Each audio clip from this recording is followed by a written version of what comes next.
সবাই আসসালামু আলাইকুম বলুন। আচ্ছা সরি, আমি তো কি খালি একজন আসছে, সবাই এটা। তো আমরা এখানে আজকে দেখতে পাচ্ছি একটি নতুন গল্প। আজকে আমরা নতুন গল্পটি নিচ্ছি মাছ দিয়ে। কি করে একটি মাছ আর আরেকটি মাছকে গিলে ফেলে। তো চলুন শোনা যাক গল্পটি। একটি শার্ক একটি ইলিশ মাছকে দেখতে পারে। তো ইলিশ মাছটি বলতে শুরু করে যে তুমি কি আমায় দেখে ডরাচ্ছ না? তখন শার্কটি বলে যে আমি তোমাকে দেখে কেন ডরাবো, তুমি কি আমার থেকে বড় এবং শক্তিশালী কিনা? সেই মুহূর্তে ইলিশ বলে যে হ্যাঁ, আমি তোমার থেকে দারুণ প্রজাতির এবং আমি তোমার থেকে দারুণ এবং স্বস্তিকর ছিছি, আর আমি খুবই ভাইরাল কারণ আমি জাতীয় মাছ।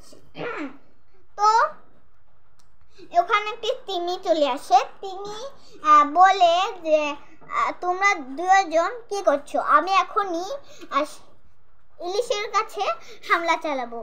ইলিশকে বাঁচানোর জন্য তিমি চলে যায় ইলিশকে মারতে এবং শার্ক চলে যায় ইলিশকে বাঁচাতে, তিমির কাছে চলে যায়। তো তখনই তিমি বলে যে তুমি বাবা এখান থেকে চলে যাও আর আমার প্রণাম নিয়ে যাও।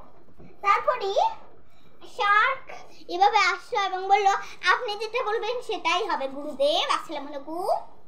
তো তারপরে এখানে চলে আসে তিমি এবং তিমি হামলা চালায় এবং ইলিশ উঠে এবং এরকম ডিসুম লাগাই দেয়। তারপর এখানে আমরা দেখতে পাই যে তিমি এখন শার্কের পক্ষে হয়ে গেছে, কারণ শার্ক এবং তিমি এখন বন্ধু হয়ে গেছে এবং ইলিশ এবং সবাই আশ্চর্যজনকভাবে যুদ্ধে নেমে পড়ে, কিন্তু ইলিশের কথা কেউ শোনে না। তারপর ওখানে ইলিশের পরিচিত বন্ধু দুজন চলে আসে, শার্ক এবং কি